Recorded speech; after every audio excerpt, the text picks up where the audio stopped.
오늘은 죽음에 동참해야 죽음을 이깁니다 라는 제목으로 말씀 전하겠습니다. 오늘 읽은 본문의 첫 구절은 17절은 이렇게 시작합니다. 이 일 후에 여인의 집 아들이 병이 들어서 이제 갑작스럽게 죽게 되었습니다. 사실 이 일 전까지, 방금 전까지만 해도 이 사르밧 과부의 집은 잔치집이었습니다. 엘리야를 통해서 밀가루 통에 가루가 떨어지지 않고 병의 기름이 없어지지 않는 축복을 받았습니다. 엄청난 기적과 축제 현장이었죠. 온 땅에 기근이 가득한데 이 집안에만 기적처럼 양식을 하나님께서 공급하셨습니다. 과부는 생각했겠죠. 나처럼 작고 초라한 인생, 우리 집 가운데 하나님이 찾아와 주셨구나. 또 그 모든 것들을 정말 축복의 통로처럼 우리에게 주었던 이 선지자에게 너무나 감사했을 거예요. 그래서 할렐루야 아멘 이런 소리가 그 집안에 끊이지 않았습니다. 근데 이 일 후에, 이렇게 축제와 감사와 감격이 일 후에 이 가정에 한 가지 큰 사건, 문제가 일어났습니다. 바로 과부가 목숨같이 여기던 귀한 아들이 갑작스레 병에 걸려서 죽고 말았습니다.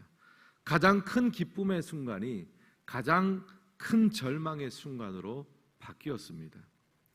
과부에게 있어서 하나뿐인 아들은 가장 소중한 존재입니다. 그런 아들이 갑작스럽게 죽었으니까 어머니의 마음이 어떻겠습니까? 아마 인생 가운데서 가장 큰 절망의 순간을 지나가고 있었을 거예요. 그래서 방금까지 자신의 집에 기적을 가져오고 축복을 가져왔다고 고마워했던 엘리야를 원망하고 탓하기도 했습니다. 우리 18절 말씀 같이 한번 읽겠습니다. 여인이 엘리야에게 이르되 하나님의 사람이여 당신이 나와 더불어 무슨 상관이 있기로 내 죄를 생각나게 하고 또 내 아들을 죽게 하려고 내게 오셨나이까.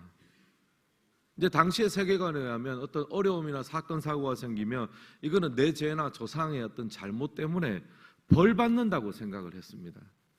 그러니까 갑작스레 아들이 죽으니까 이제 지금 하나님의 선지자 당신이 와서 내 안에 있는 어떤 죄, 내가 그것을 잘 알지는 못하지만 내 죄를 생각나게 했고, 그래서 그 죄 때문에 내 아들이 죽은 거 아닙니까? 사실상 한탄이죠.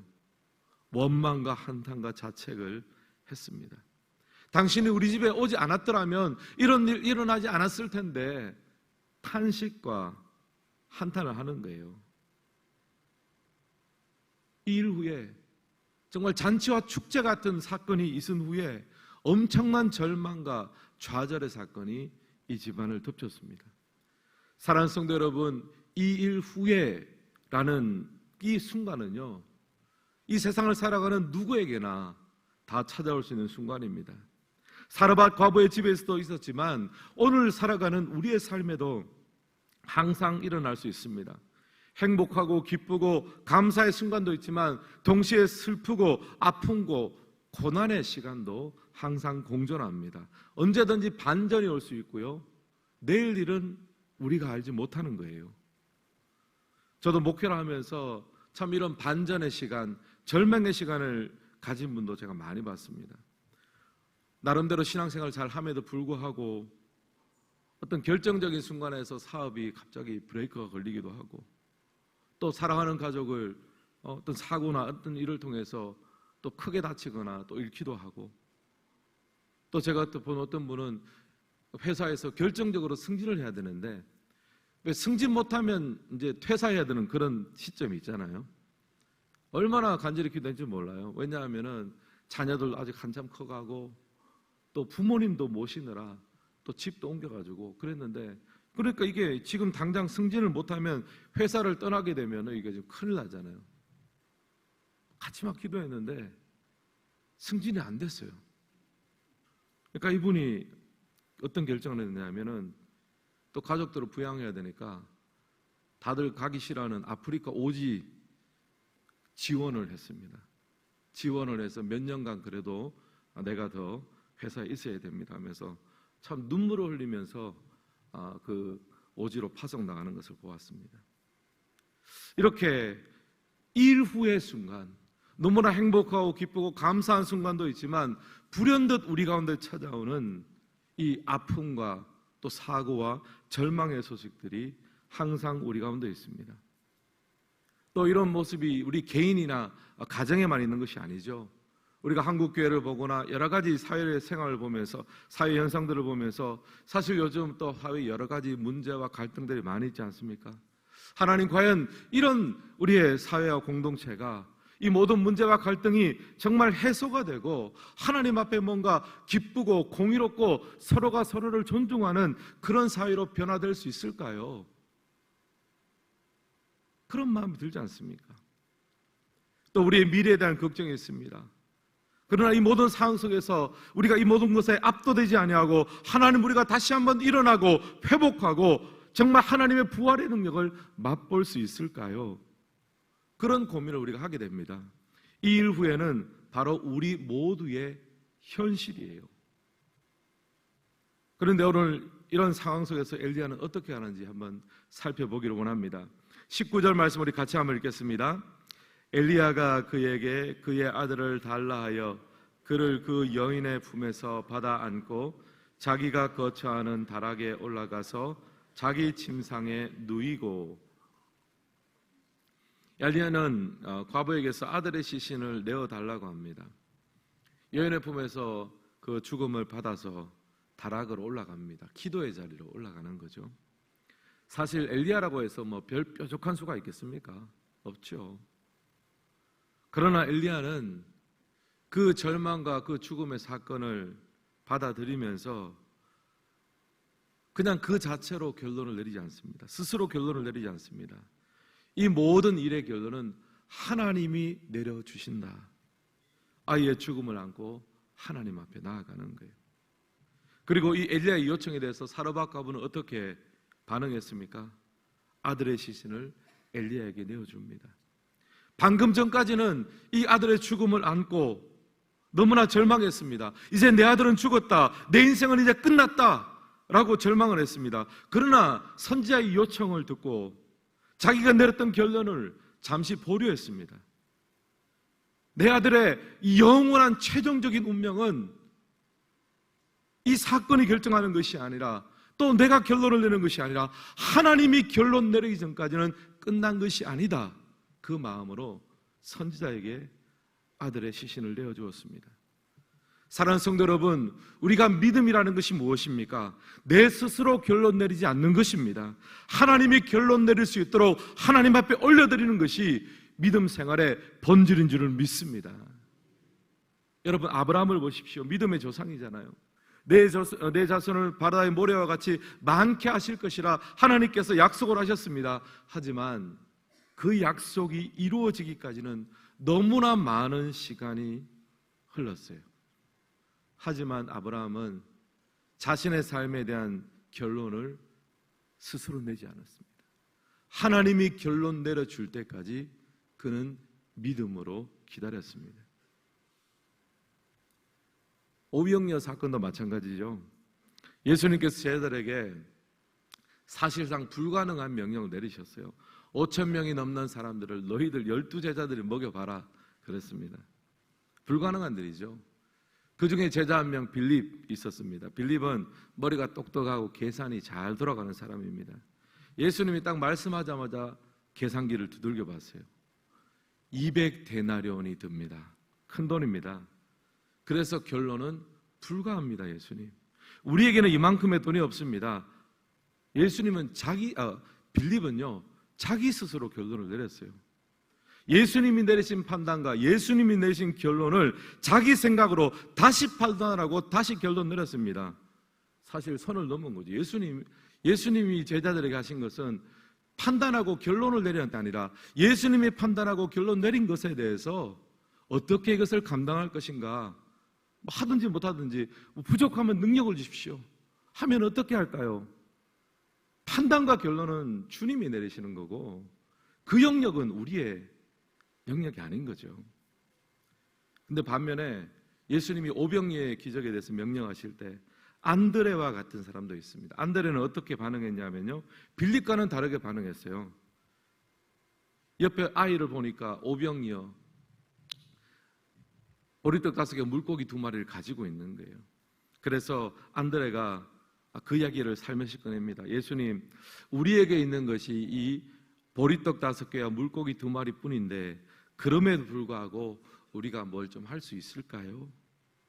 자기가 결론 내리지 않는 거예요. 이 상황이, 이 일이 불가능하다는 것은 다 알죠. 그러나 불가능하니까 예수님 당신이 틀렸습니다, 이거 하면 안 됩니다 라고 말하지 않고 불가능하지만 결론은 예수님이 내리셔야 되잖아요. 그러니까 있는 것을 그대로 가져가면서 우리에게 오병이어밖에 없는데 결론은 제가 내리지 않겠습니다. 예수님, 이거밖에 없는데 이거 가지고 혹시 뭐가 좀 있을 수 있을까요? 하나님이 결론 내릴 수 있도록, 주님이 결론 내릴 수 있도록 자기 스스로 결론 내리지 않는 것, 이것이 바로 믿음입니다. 지금 사르밧 과부의 죽음 앞에서, 과부 아들의 죽음 앞에서 엘리야와 사르밧 과부가 하는 것이 바로 이 모습이에요. 스스로 결론 내리지 않고, 그거 사실 감당할 수는 없잖아요. 죽은 아이를 어떻게 살립니까? 감당할 수 있는 부분은 아니나 자기가 내렸던 결론을 잠시 보류하고 주님이 결론 내릴 때까지는 아직 끝난 것이 아니다 라고 하나님 앞에 그 문제를 가지고 올라가는 그 자세가 바로 믿음의 자세죠. 제가 목사가 되고 나서 저희 어머니가 저를 위해서 늘 하시는 기도 제목이 있습니다.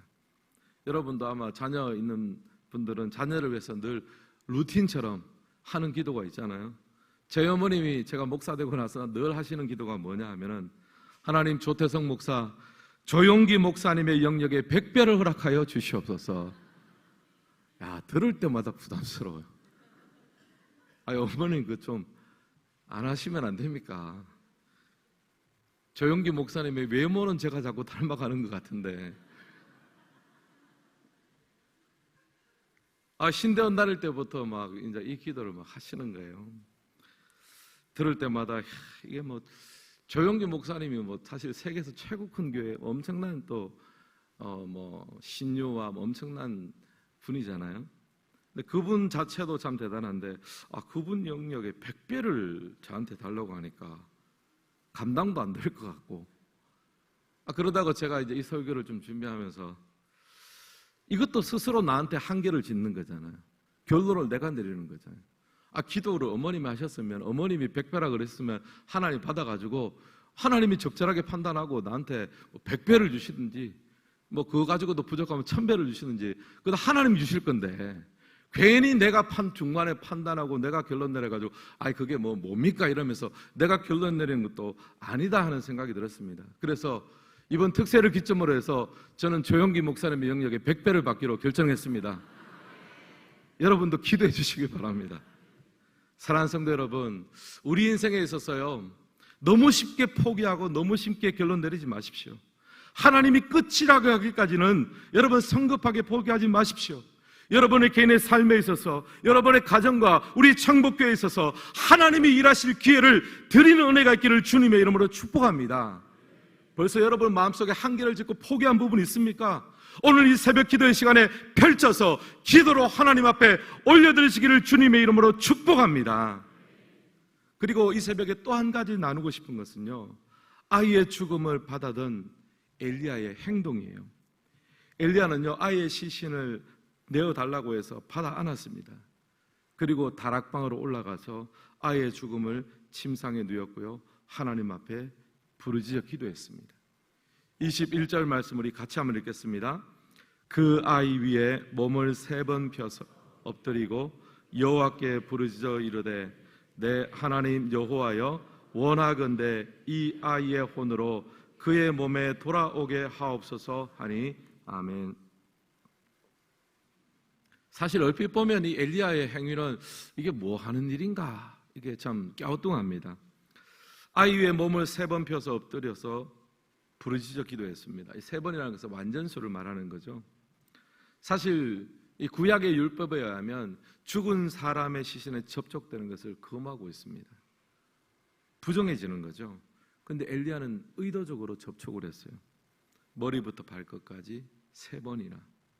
이 말은 그냥 단순한 접촉 정도가 아니라 이 죽음에 완전히 하나 되는 거예요. 이런 말 의도입니다. 하나님, 저는 이 죽은 아이와 저는 이제부터 하나처럼 될 거예요. 만약 이 아이가 죽는다면 하나님 저도 죽여주시고, 하나님 이 아이를 살리시려면 저도 살려주십시오. 이게 사실 반대죠. 하나님 저를 살리실 거면 저는 이 아이하고 함께 죽을 거니까, 하나 돼서 함께 죽을 거니까 하나님 저를 살리셔서 사용하시려거든 이 아이를 살려주십시오. 안 그러면 저는 이 자리에 그냥 죽어 있겠습니다. 엘리야가 지금 사실상 하나님 앞에 그런 무언의 기도를 드리는 거예요. 율법대로라면요, 엘리야는 부정해집니다. 저주를 받아서 선지자도 내려놔야 될 수도 있습니다. 그러나 하나님은 그 순간 율법을 뛰어넘으셨습니다. 율법의 원래의 정신, 하나님 사랑과 이웃 사랑의 정신을 하나님께서 보여주셨습니다. 하나님의 엘리야로 하여금 죽음과 하나 되는 것을 보셨지만, 그러나 동시에 죽음에 무너지는 것이 아니라 죽음을 이기게 하셨습니다. 그래서 엘리야도 일어났고 아이도 일어났습니다. 여러분, 그동안 사실 엘리야는요, 이 사건을 경험하면서 깨달은 점이 있어요. 엘리야는 그동안 이스라엘을 향해서 심판을 선포했습니다. 아합 왕가를 통해서도 하나님의 심판이 있을 것을 선언했고요, 또 백성들을 향해서는 우상 숭배와 불의에 대해서 고발했습니다. 정의를 부르짖고 진리를 외쳤습니다. 근데 하나님이 엘리야에게 진짜 가르쳐주고 싶었던 것이 있어요. 엘리야가 지금 심판을 외치고 불의를 고발하고 있는 이스라엘은 하나님의 대적이 아니라 되살려내야 될 하나님의 죽은 자식이라는 사실이에요. 돌아와야 될 탕자예요. 선지자는 죽은 자식을 살려내고자 하는 아버지의 마음으로 심판을 선포해야 된다는 사실입니다. 영적으로 이스라엘과 하나가 되어서, 운명적으로 이스라엘과 하나 되어서, 아버지 이스라엘이 죽으면 저도 죽겠습니다. 이스라엘을 버리신다면 저도 버리십시오. 이 마음을 가지고 심판을 선포해야 된다는 거예요. 중보자의 마음이죠. 엘리야는요, 이 사건 이후로 이스라엘을 위해서 심판을 선포할 때 완전히 다른 마음이 되었을 거예요.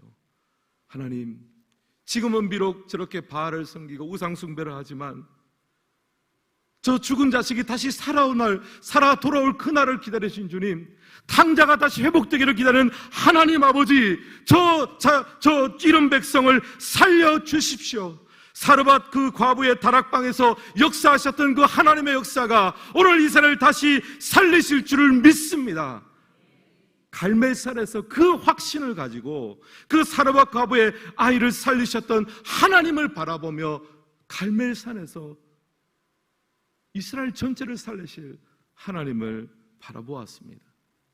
여러분이 중보자의 마음이 가장 잘 나타나는 것이 바로 십자가죠. 십자가는 인간의 죄가 심판받는 것입니다. 그 십자가에 달려 죽어야 될 사람은 바로 우리입니다. 그런데 예수님께서 몸소 십자가에 달리셨고 죄인의 몸에 당신의 몸을 포개셨고 연합시키셨고 하나 되게 하셨습니다. 죄인과 하나가 되셔서 죄인과 함께 죽으셨으나 함께 살아나셨습니다. 예수님은 우리를 보실 때 살려내야 될 하나님의 자식으로 보셨어요. 중보자의 마음으로 십자가에 달리셨습니다. 어제 오후에 저희 목양실에 작년까지 우리 사역했던 장신복 목사님 부부가 잠시 찾아왔습니다. 명절을 앞두고 이제 인사차 왔더라고요. 천안에 이제 개척을 해서 이제 아직까지는 가정에서 그렇게 예배를 드리고 있습니다. 연말쯤에 이제 상가를 임대를 해서 이제 예배 드리고 잔다 계획도 이야기를 했고요. 그러면서 하는 말이, 이제 교회로 개척을 준비하고 그렇게 있으면서 보니 사람들을 만나보니까 주변에 예수 안 믿는 사람이 그렇게 많더래요. 천안에 가니까 10명이 8명은 예수를 안 믿는데요. 그러면서 그 기간 동안 믿지 않는 사람들에 대한 애통하는 마음, 이런 영혼을 구원코자 하는 마음을 하나님께서 많이 주셨다고 했습니다. 제가 장 목사를 격려하면서 하나님께서 필요한 시간을 주셨다, 그렇게 격려했습니다. 사르밧 과부의 다락방처럼 하나님으로 인해 이런 자들이 살아나고 회복되는 경험을 많이 하라고 했습니다. 너무 서둘러서 갈멜산에 올라갈 생각하지 말고 그 사르밧 과부의 다락방에서 죽은 자가 살아나고 그들과 함께 울고 웃으며 정말 하나님의 부활케 하는 역사를 그 현장 속에서 많이 경험하면 그리고 그 한 사람 한 사람의 인생 가운데 드리워진 죽음의 그늘, 그 그늘에 들어가서 함께 울고 함께 웃고 함께 되살아나고 함께 구원받는 경험을 하라. 그러면 갈멜산의 전투에 승리할 거고 반드시 큰 부흥의 비에 소식이 있을 것이라고 격려했습니다. 사랑하는 성도 여러분, 혹시 이 자리에 우리 다음 세대를 섬기는 교사들이 있습니까? 여러분, 아이들을 볼 때 쉽게 결론 내리지 마십시오. 교회에 잘 나오는 아이, 잘 빠지는 아이, 또 열심히 활동하는 학생, 그렇지 못한 학생 쉽게 결론 내리지 마십시오. 대신 엘리야처럼 중보자가 되십시오. 하나님, 이 아이가 천국에 가지 못한다면 저도 가지 않겠습니다. 하나님, 이 아이가 당신에게 잊혀진다면 저도 잊혀지겠습니다. 하나님, 저는 이 아이와 운명을 함께 하겠습니다. 하나님, 도와주십시오. 매주 부서의 예배와 공과 시간이 사르밧 과부의 되살려주시는 하나님의 부활의 현장 되기를 주님의 이름으로 축복합니다.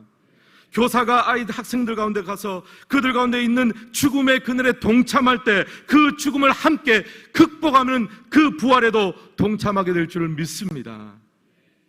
어제 설교를 이제 마무리하면서 몸이 뻐근해서 이제 스트레칭을 했습니다. 그러다 보니까 제 책상 앞에 액자가 하나 있는데 문구가 뭐냐면은 나는 날마다 죽노라 하는 문구가 있어요.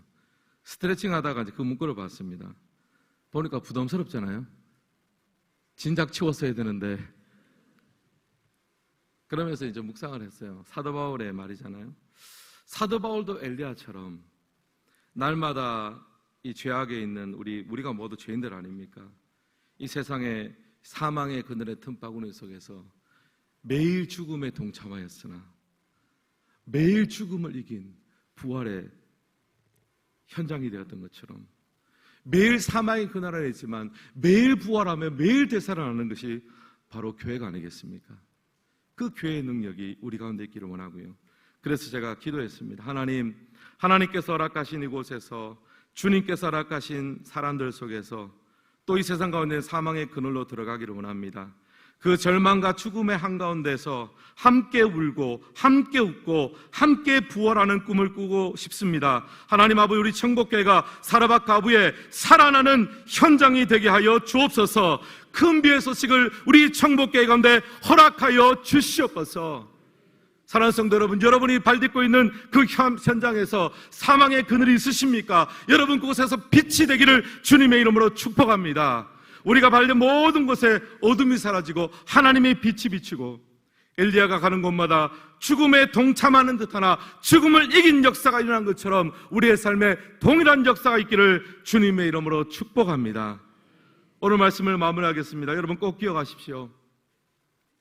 이 세상에 사망과 절망과 아픔과 한계의 순간이 찾아오지만 여러분 스스로 결론 내리지 마세요. 그 문제를 기도 가운데 하나님 앞에 펼치십시오. 그리고 기도하십시오. 우리가 이 세상 가운데 드려진 죽음에 동참하는 것 같지만 우리는 죽음을 이기며 사망의 그늘에 앉은 백성들을 하나님 앞에서 다시 숨쉬게 만들고 다시 찬양하게 만들고 다시 예배드리게 만드는 하나님의 승리에 동참하는 엘리야의 후손으로 살아가는 우리 모두가 되시기를 주님의 이름으로 축복합니다.